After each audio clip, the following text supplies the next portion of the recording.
on part 2 of our seminar today. And the next thing we're going to be talking about is blogging. And we're going to be specifically talking about blogging for search engine optimization. And that's how you can really get the most out of your blog posts.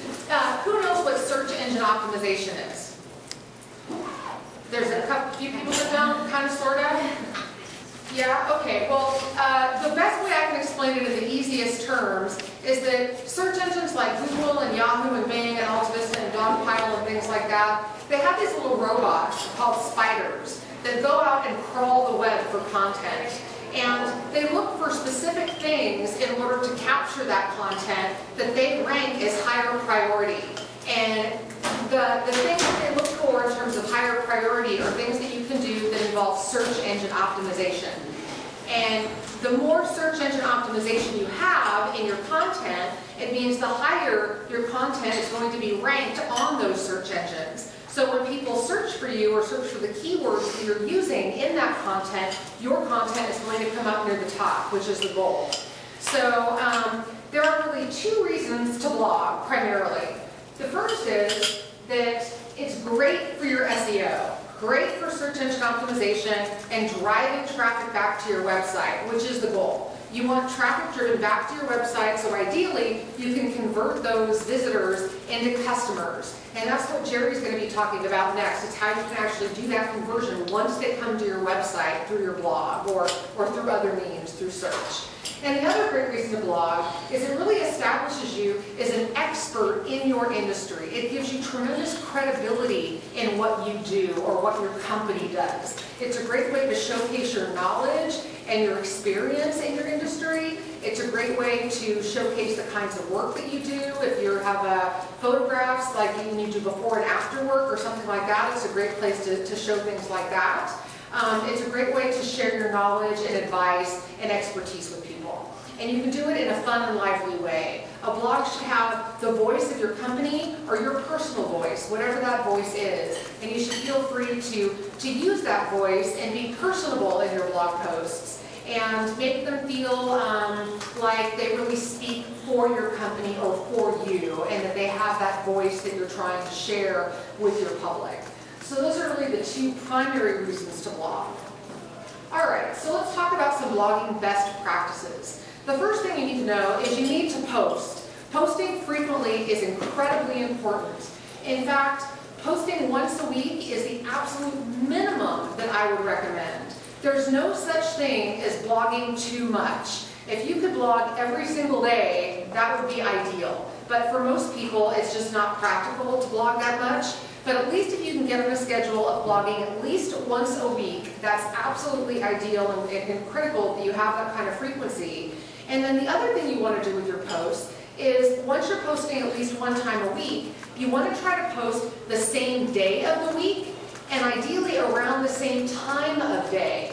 And that way, those little spiders that come from the search engines will start to recognize that you have new content around that day and time every single week, and they'll learn and come back to your page and seek out that content on a weekly basis. So you can sort of train the search engine robots to come to your site and look for that content if you start posting on a regular basis, same day and around the same time of day each week.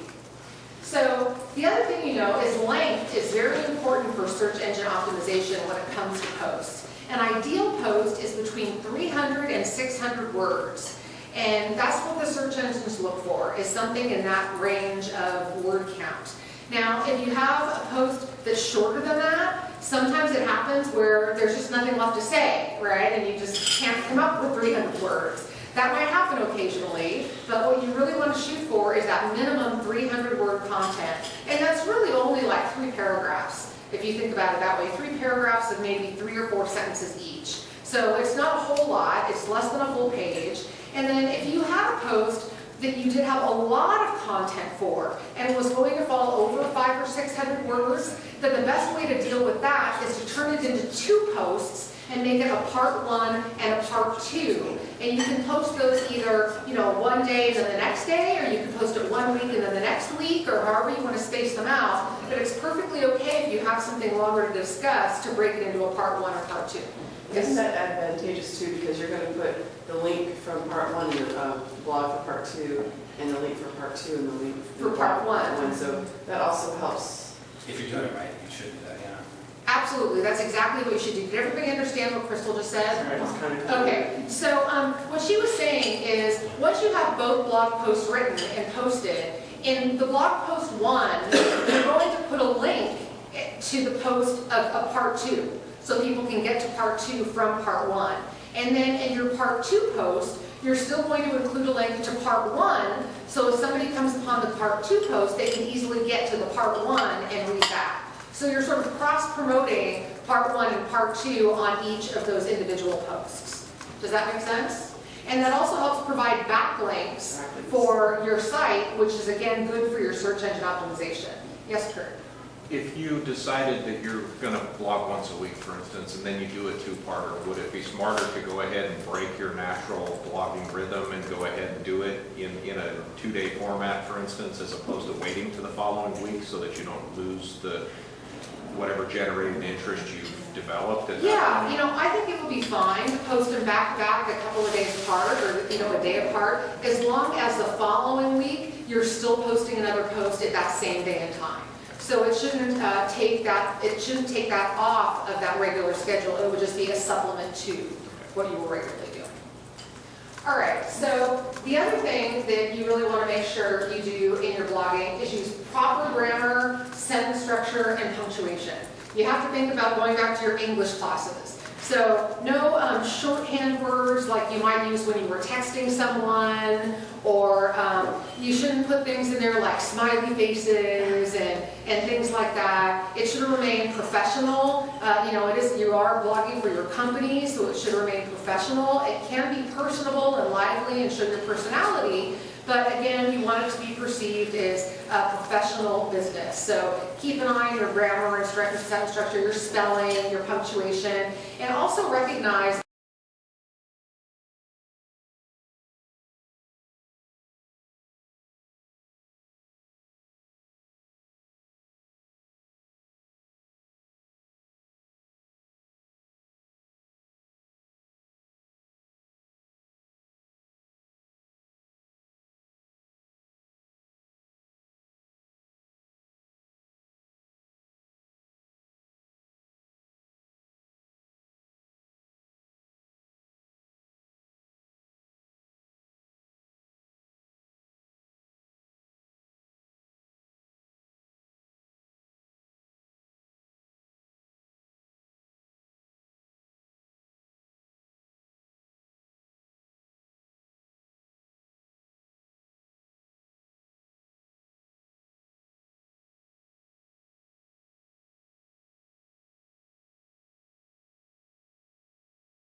like you said here, and it does at least just check it for you and say, yeah, you got it, you know, you get 87, well, that's fine. Right, Don't yeah. 100 every time. Yeah, you can't get 100 every time, but, you know, you want to shoot for something, I would say between, you know, 85 and 100%. So, something in that range is good.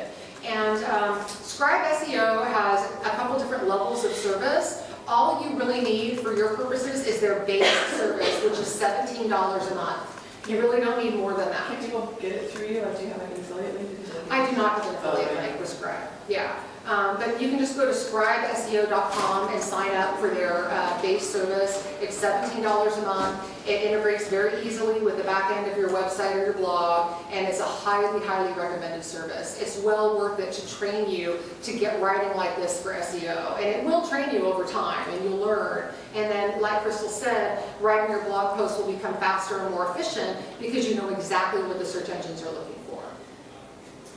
Okay. So now let's talk about how you can keep blog content fresh, because I know that that's a challenge for a lot of people, is how do you keep content going on a regular basis. So we have a couple suggestions for that. The first one is to create an editorial calendar. Now an editorial calendar is something that you plan out for a period of time. You can do it on a quarterly basis, you can do it for a 6-month period of time, you can do it for a year.